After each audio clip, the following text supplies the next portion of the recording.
आप सभी को जय श्री कृष्णा, राधे राधे। देखिए हमारे घर में लड्डू गोपाल विराजमान है और सावन के महीने में जिस प्रकार से भगवान शिव की आराधना की जाती है उसी प्रकार से लड्डू गोपाल को भी विशेष स्नान कराए जाते हैं, उनके प्रिय भोग लगाए जाते हैं और सावन के महीने में हमें कुछ सावधानियां भी बरतनी पड़ती है।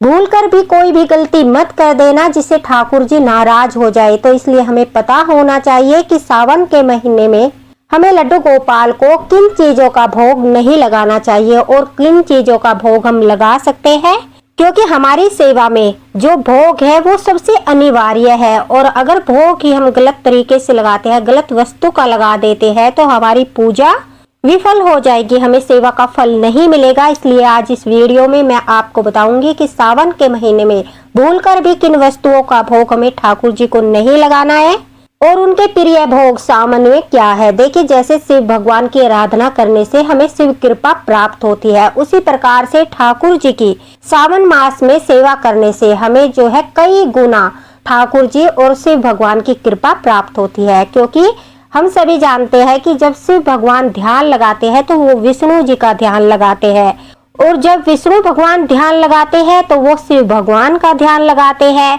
दोनों की आराधना करने के पश्चात हमें सावन मास का करोड़ों गुना फल मिलता है। अगर हम शिव भगवान के साथ साथ श्री कृष्ण भगवान की भी सेवा करते हैं तो शिव शंकर भगवान बहुत अधिक प्रसन्न होते हैं। और शास्त्रों में भी कहा गया है भगवान विष्णु और भगवान शिव दोनों परम सखा है। अगर हम शिव आराधना करते हैं तो भगवान विष्णु बहुत प्रसन्न होते हैं, और जब भगवान विष्णु प्रसन्न होते हैं तो हमारे ऊपर उनकी अपार कृपा बरसती है। लेकिन जब हम विष्णु जी की आराधना करते हैं, उनके स्वरूप श्री कृष्ण भगवान की आराधना, ठाकुर जी की आराधना करते हैं तो भगवान शिव बहुत अधिक प्रसन्न होते हैं, तो उनकी कई गुना कृपा जो है उनके भक्त के ऊपर बरसती है। तो इसलिए सावन मास में यह हमारा परम सौभाग्य है कि हमारे घर में ठाकुर जी विराजमान है। लेकिन हमें कुछ गलतियां नहीं करनी है, उन्हें करने से बचना है। अगर हम लड्डू गोपाल को उनके प्रिय भोग लगाते हैं तो हमारे ऊपर उनकी इतनी कृपा बरसती है, ठाकुर जी पूर्ण रूप से जागृत होकर हमारी हर मनोकामना पूरी करते हैं। तो इस वीडियो में मैं आपको बताऊंगी कि सावन मास में कौन से 3 ऐसे कार्य हैं जिन्हें करने से आपको जो है बहुत ही ज्यादा पुण्य फल की प्राप्ति होगी। साथ ही हरी चूड़ियों का विशेष महत्व है। सभी सुहागिन महिलाएं सावन मास में हरी चूड़ियां अवश्य पहनते हैं, लेकिन चूड़ियां पहनते समय आपको क्या गलती नहीं करनी है और शास्त्रीय नियम क्या है, कौन से दिन आपको हरी चूड़ियां नहीं खरीदनी है और कौन से दिन आपको जो है वह धारण करनी है। कुंवारी कन्याएं अगर हरी चूड़ियां धारण करती है तो उन्हें अपना मनचाहा वर प्राप्त होता है। अगर सुहागिन स्त्रियां हरी चूड़ियां धारण करती है, घर में ठाकुर जी विराजमान है, वो पूरे नियम के साथ इन चूड़ियों को जो है धारण करती है, वो विधि मैं आपको बताऊंगी, तो उन्हें जो उनकी इच्छा है वो पूरी होती है, अखंड सौभाग्यवती भव का आशीर्वाद मिलता है। साथ ही कल सावन का सोमवार है। इसी वीडियो में मैं आपको सावन की सोमवार का ठाकुर जी का अभिषेक भी बताऊंगी और भगवान शिव को आप क्या चढ़ा सकते हैं जिससे आपको सावन सोमवार का बहुत शुभ फल प्राप्त होगा, वह भी मैं आप लोगों के साथ शेयर करूंगी। तो वीडियो को दोस्तों बिल्कुल भी स्किप मत करना, सारी जानकारी शास्त्रों के अनुसार रहेगी और बहुत ही मार्गदर्शन से भरा वीडियो है। तो वीडियो शुरू करने से पहले कमेंट बॉक्स में राधे राधे हर हर महादेव जरूर लिखे, क्योंकि सावन का महीना है।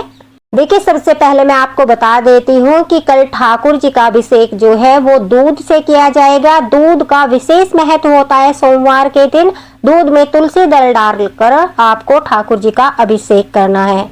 अगर आपके पास इतना दूध नहीं है कि सिर्फ दूध से आप अभिषेक कर पाओ तो उसमें आप थोड़ा सा शुद्ध जल मिला सकते हो। गंगा जल आपको नहीं मिलाना है, लेकिन शिवलिंग का अभिषेक करते समय आपको दूध में गंगा जल अवश्य मिलाना है। इस बात का आपको विशेष ध्यान रखना है।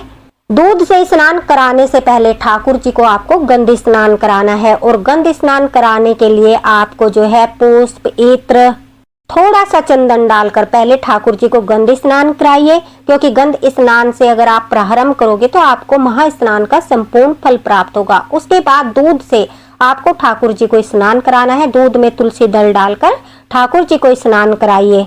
अगर आपके पास बेलपत्र है तो बेलपत्र भी आप अवश्य डालिए। बेलपत्र और तुलसी पत्र दोनों का ही विशेष महत्व होता है सावन मास में। दोनों चीजों को डालकर ठाकुर जी को अभिषेक कराए। और सोमवार के दिन जो है ठाकुर जी को सावन मास में मैं बता देती हूँ किन चीजों का भोग लगाया जाता है।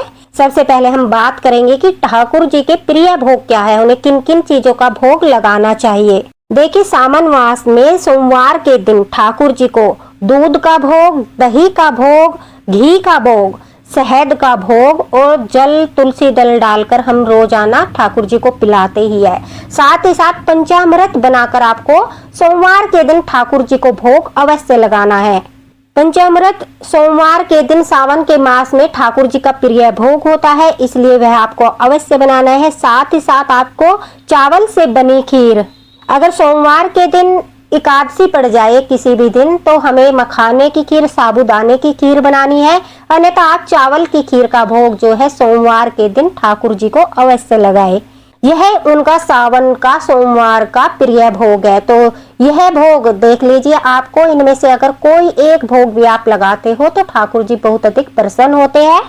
कहते हैं सोमवार के दिन इन चीजों का भोग लगाने से घर में सुख समृद्धि का वास होता है और उनकी कृपा बनी रहती है, सकारात्मक ऊर्जा बढ़ती है। साथ ही साथ भगवान शिव को भी यही भोग लगाने हैं, भोले पार्वती को भी आपको यही भोग लगाने हैं। आपको मंदिर में जाकर अगर आप जल चढ़ाते हो तो पंचामृत से शिवलिंग अभिषेक करना है। देखिए, मंगलवार के दिन ठाकुर जी को लाल मिठाइयों का भोग जो है, मालपुए का भोग और घेवर बहुत ज्यादा आता है इन दिनों में। सावन के महीने में घेवर का भोग, जैसे ऋतु फल का भोग लगाया जाता है, ऋतु मिठाई का भोग भी लगाया जाता है। और सावन के महीने में घेवर का विशेष महत्व होता है, तो आपको वह अवश्य ही ठाकुर जी को भोग लगाना है। यह घेवर का भोग आप किसी भी दिन लगा सकते हो, लेकिन अगर मंगलवार को लगाओ तो बहुत ही ज्यादा शुभ फल की प्राप्ति होती है।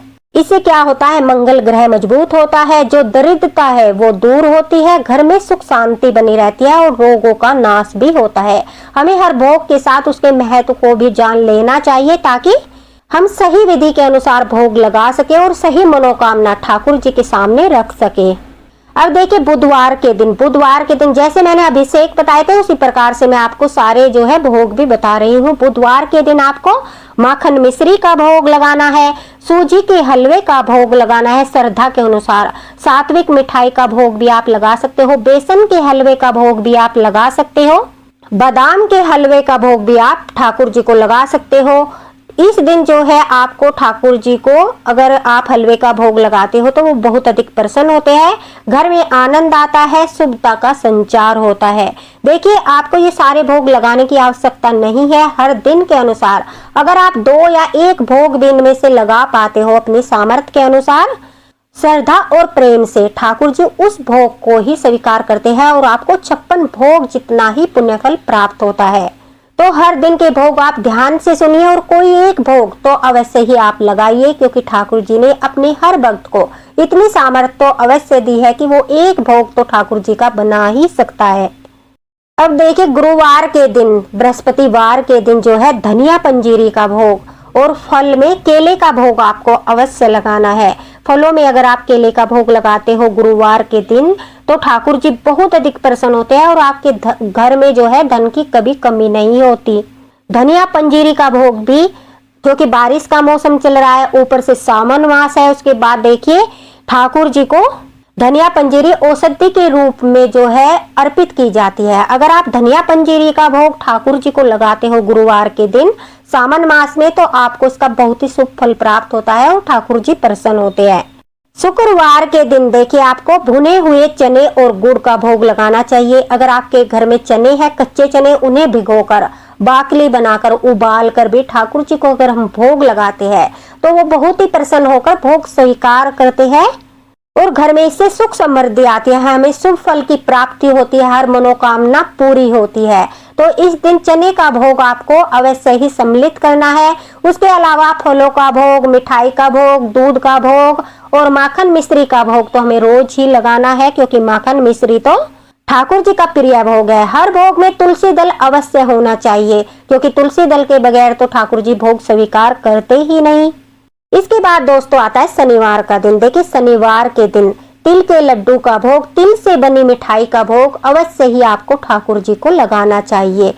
आप जो है तिल से बनी कोई भी मिठाई का भोग लगा सकते हो। अगर कोई मिठाई आपके पास उपलब्ध नहीं है तो आप तिल को भूनकर उसमें मीठा मिलाकर सिर्फ पंजीरी बनाकर भी ठाकुर जी को वह तिल का प्रसाद चढ़ा सकते हो।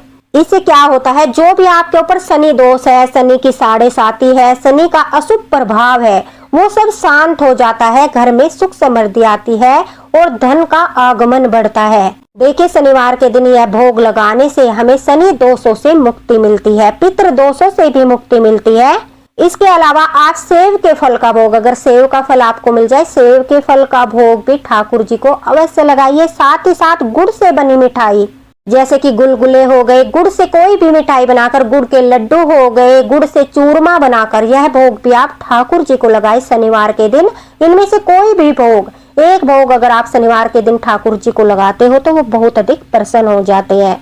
अब बात करते हैं रविवार की। सावन मास में रविवार के दिन ठाकुर जी को माखन मिश्री का भोग, मोती चूर के लड्डू का भोग, बेसन के लड्डू का भोग, मखाने की खीर, चावल की खीर, पूड़ी और हलवा, साथ ही सब्जी बनाकर जो है पूरी थाली बनाकर ठाकुर जी को भोग लगाया जाता है। पूरे सात्विक भोजन का भोग लगाया जाता है। इससे जो है हमारे ऊपर भगवान श्री कृष्ण की कृपा बरसती है। साथ ही साथ जो भी आपकी मनोकामना है वो अवश्य पूरी होती है। आपको एक बात का विशेष ध्यान रखना है, भोग लगाते समय आपको प्रेम और श्रद्धा के साथ पहले प्रेम पूर्वक अपने हाथों से भोग लगाना है, फिर आपको हल्का सा पर्दा कर देना है। अगर आप वहीं बैठकर भोग लगा रहे हो तो आंखें बंद करके बैठना है और प्रार्थना करनी है कि हे गोविंद, हे माधव, हे ठाकुर, यह दिव्य पवित्र भोग मैं आपको श्रद्धा के साथ भक्ति से समर्पित करती हूँ। ओम श्री कृष्णाय नमः इस मंत्र का जाप करते हुए आप भोग लगाइए। देखना, जो 56 भोग ठाकुर जी को लगाए जाते हैं उनके बराबर ही पुण्य फल आपको घर पर ही प्राप्त हो जाएगा। आपको ज्यादा से ज्यादा कोशिश क्या करनी है, घर पर ही अपने हाथों से प्रेम पूर्वक शुद्ध सात्विक जो है चीजों को बनाकर ठाकुर जी को भोग लगाना है। अगर आप अपने हाथों से बनाकर भोग लगाते हो तो वो और भी अधिक अच्छा होता है और उससे ठाकुर जी और अधिक प्रसन्न होते हैं। ये तो थी सब चीजें और उनके प्रिय भोग दिनों के अनुसार। अब बात करते हैं कौन सी चीजों का भोग आपको भूलकर भी नहीं लगाना है। देखिए, हरी पत्तेदार सब्जियां जैसे कि पालक, मूली, सलगम, ये सब चीजों का भोग आपको नहीं लगाना है सावन मास में। मसूर की दाल का भोग भी आपको बिल्कुल भी नहीं लगाना है सावन मास में ठाकुर जी को। बैंगन की सब्जी का भोग, कटहल की सब्जी का भोग आपको बिल्कुल भी जो है नहीं लगाना है। जैसे कि नींबू हो गया, मौसमी हो गई, संतरा हो गया, जैसे खट्टे फल का भी भोग ठाकुर जी को नहीं लगाना है। प्याज और लहसुन का भोग तो हमें सबको ही पता है कि ठाकुर जी को नहीं लगाया जाता। भूल कर भी प्याज लहसुन का भोग तो कोई भी ठाकुर जी का भक्त उन्हें लगाता ही नहीं है। मशरूम का भोग भी जो है सावन मास में भी और वैसे भी ठाकुर जी को बिल्कुल भी नहीं लगाया जाता। और जामुन का भोग भी हम सभी जानते हैं कि लड्डू गोपाल को नहीं लगाया जाता। कुछ जगहों पर दोस्तों देखिए, कढ़ी का भोग भी सावन मास में जो है ठाकुर जी को नहीं लगाते हैं। कुछ जगहों पर जो है सावन मास में कढ़ी नहीं बनाई जाती है। लेकिन अगर आप ठाकुर जी को कढ़ी का भोग लगाना चाहते हो तो आपको कभी भी खाली कढ़ी का भोग नहीं लगाना है। उस कढ़ी में आपको या तो आलू डालने हैं या पकौड़ी बनाकर डालनी है। खाली कढ़ी का भोग सावन मास में बिल्कुल भी नहीं लगाया जाता। उसमें कुछ न कुछ आपको दूसरी चीज अवश्य ही डालनी है। इस तरह से आप अर्पित कर सकते हो। अगर आपके यहाँ पर विधान है कि आप सावन मास में कढ़ी नहीं बनाते हो तो आपको भी कढ़ी का भोग नहीं लगाना चाहिए। अपने वहाँ की परंपरा को निभाना चाहिए। साथ ही साथ खिचड़ी का भोग जो बहुत हल्की होती है, सावन मास में ठाकुर जी को बहुत अधिक प्रिय है। खिचड़ी में ज्यादा सा घी डालकर, मक्खन डालकर, दही के साथ ठाकुर जी को भोग लगाया जाता है। मालपुए का भोग भी ठाकुर जी को बहुत प्रिय है, वह भी सावन मास में आप किसी भी दिन लगा सकते हो। तो इनमें से कुछ भोग जो है आप एक एक करके भी लगाओगे सावन मास में तो भी ठाकुर जी बहुत प्रेम के साथ उन्हें स्वीकार करते हैं। और ये कुछ चीजें हैं जिनको आपको ठाकुर जी को भोग नहीं लगाना है, भोग लगाने से बचना है। यह भोग लगाने से पाप लगता है। तो जो चीजें मैंने बताई है उन चीजों का भोग आप ठाकुर जी को सावन मास में भूलकर भी मत लगाइए। अब बात करते हैं हरी चूड़ियों की कि आपको अगर घर में ठाकुर जी विराजमान है और ऊपर से आप सावन मास में शिव भगवान का भी जल अभिषेक कर रहे हो तो आपको किस प्रकार से हरी चूड़ियां धारण करनी है। कुंवारी कन्याएं हैं, अगर वो चूड़ियां पहनना चाहती है हरे रंग की, तो उन्हें किस प्रकार से धारण करनी है। सबसे पहले तो आपको ध्यान रखना है, शास्त्रों में भी यह लिखा गया है और यह मान्यता है कि शुक्रवार को, सोमवार को और रविवार के दिन ही आपको हरी चूड़ियां खरीदनी है। यह दिन बहुत शुभ माने जाते हैं। देखिए, सोमवार का दिन भगवान शिव को और माता पार्वती को बहुत प्रिय है, इसलिए इस दिन खरीदी गई चूड़ियां शिव कृपा और माता पार्वती का हमें आशीर्वाद मिलता है। शुक्रवार को माता लक्ष्मी का आशीर्वाद मिलता है और शक्ति का दिन है, इसलिए हमें सौभाग्य और मंगल का आशीर्वाद मिलता है। रविवार के दिन सूर्य देव का दिन होता है, इसलिए आत्मबल, तेज और सकारात्मक ऊर्जा का प्रतीक माना गया है। इस दिन भी बहुत शुभ होता है। तो सावन मास में इन 3 दिन में आपको चूड़ियां खरीदनी है, लेकिन सखियों ध्यान रहे, मंगलवार और शनिवार के दिन आपको चूड़ियां बिल्कुल भी नहीं खरीदनी है, यही शास्त्रों में लिखा गया है। अब बात करते हैं इन्हें धारण करने की, किस प्रकार से आपको धारण करना है। अगर आपने अपनी चूड़ियां खरीद ली है या फिर नहीं खरीदी है तो कल का दिन बहुत शुभ है, कल के दिन आपको खरीदनी चाहिए। उसके बाद अगर आप मंदिर जाते हो तो आपको ये हरी चूड़ियां मंदिर लेकर जानी है। अगर आप घर पर ही जल अभिषेक करते हो, आपके पास छोटा सा शिवलिंग है, तो घर पर ही आप कर सकते हो, वीडियो में भी आप देख सकते हो। हमेशा चूड़ियां जो है वो सुबह के समय ही हमें धारण करनी चाहिए, रात्रि के समय, संध्या के समय हमें चूड़ियां धारण नहीं करनी चाहिए। सबसे पहले तो ठाकुर जी के पास राधा रानी के लिए भी आपको जो है कुछ हरी चूड़ियां अवश्य ही समर्पित करनी है। अगर राधा रानी आपके घर में विराजमान है तो उनके सामने भी उन्हें हरी चूड़ियां अवश्य ही समर्पित करें, इससे हमें राधा रानी का भी आशीर्वाद प्राप्त होता है। उसके बाद देखिए, हमें जो है अपनी हरी चूड़ियां लेनी है। सबसे पहले हमें अपनी चूड़ियों को गंगा जल और दूध से धोकर शुद्ध करना है। यह सावन मास का हरी चूड़ियों का नियम है, जिससे हमें अखंड सौभाग्यवती भव का आशीर्वाद प्राप्त होता है और इसका बहुत अधिक महत्व है और शास्त्रीय विधान भी है, इसलिए इसी तरीके से आपको हरी चूड़ियां धारण करनी चाहिए। वैसे तो हम हर महीने चूड़ियां खरीदते हैं, कभी भी धारण कर लेते हैं, लेकिन सावन मास में अगर आप शास्त्रीय विधि से हरी चूड़ियां धारण करते हो तो इससे आपको माता पार्वती का आशीर्वाद मिलता है। आपके पति पर आए संकट दूर हो जाते हैं और आपके सुहाग की हमेशा माता पार्वती रक्षा करती है। तो आपको अपनी चूड़ियां शुद्ध कर लेनी है। उसके बाद देखिए, आपको अपनी चूड़ियों को लेकर मंदिर जाना है या घर पर भी आप कर सकते हो। 1 लोटा जल लेकर सबसे पहले गणेश जी भगवान पर समर्पित कीजिए, उसके बाद कार्तिकेय जी पर समर्पित कीजिए, उसके बाद जो है माता पार्वती पर समर्पित करते हैं, अशोक सुंदरी पर समर्पित करते हैं और जो माता पार्वती का हस्त कमल है उस पर हम जल को समर्पित करते हैं। फिर शिवलिंग पर जल चढ़ाते हैं, श्रद्धा पूर्वक बेलपत्र चढ़ाते हैं। फिर अपनी हरी चूड़ियां लाल धागे से कलावे से बांध लीजिए। जितनी भी चूड़ियां आपको धारण करनी है उतनी ही आपको 1 दर्जन 2 दर्जन जितनी भी धारण करनी है उन्हें लाल धागे से बांध लीजिए। जो सुहागिन स्त्रियां है वो उस पर अपनी चूड़ियों पर हल्दी और कुमकुम का तिलक लगाए। अगर आप जो है कुंवारी कन्या हो तो सिर्फ हल्दी का आप जो है तिलक लगाए और फिर माता पार्वती के चरणों में अर्पित करें। ओम नमः शिवाय मंत्र का जाप करें। इसके बाद माता पार्वती से अखंड सौभाग्य, पति की दीर्घायु, परिवार के सुख समृद्धि और घर में प्रेम बनाए रखने के लिए प्रार्थना करें। इन चूड़ियों को आप जो है सारी पूजा पाठ करने के बाद, बेलपत्र चढ़ाने के बाद सोमवार के दिन शिवलिंग पर आप 11 चावल के दाने अवश्य चढ़ाइए। इससे जो है हमारी हर मनोकामना पूरी होती है। अगर सारी पूजा पाठ करने के बाद अब आते समय उन चूड़ियों को लेकर आप घर आ जाइए और घर आते ही सुबह के समय ही आपको उन चूड़ियों को धारण करना है। धारण करते समय आपको माता पार्वती का जो है ध्यान करना है, भोलेनाथ का ध्यान करना है। जो आपने चूड़ियां राधा रानी के सामने चढ़ाई थी और ठाकुर जी के पास चढ़ाई थी राधा रानी के लिए, उनके ऊपर भी आपको कुमकुम और हल्दी से तिलक लगाना है। कहते हैं कि इस शास्त्रीय विधि से अगर सावन मास में आप जो है सोमवार, रविवार या फिर शुक्रवार के दिन हरी चूड़ियों को धारण करते हो, कुंवारी कन्याओं को मनचाहा वर की प्राप्ति होती है और सुहागिन स्त्रियों को अखंड सौभाग्यवती भव का आशीर्वाद माता पार्वती से मिलता है। सावन मास में मुख्य द्वार पर दीपक अवश्य जलाना चाहिए, साथ ही साथ तुलसी माता की भी सेवा करनी चाहिए, क्योंकि जितना महत्व सावन मास में बेलपत्र का होता है उतना ही महत्व जो है तुलसी जी का भी होता है। तो अगर बेलपत्र आसपास नहीं है, आप तुलसी जी में दीपक जलाइए, परिक्रमा कीजिए, तुलसी माता की पूरी सेवा कीजिए, इससे भी आपको बहुत फल की प्राप्ति होती है। तो दोस्तों मिलते हैं अगले वीडियो में अगले मार्गदर्शन के साथ। ठाकुर जी की और भगवान शिव की कृपा आप सभी पर बनी रहे। इसी के साथ राधे राधे, हरे कृष्णा, जय हरिवंश।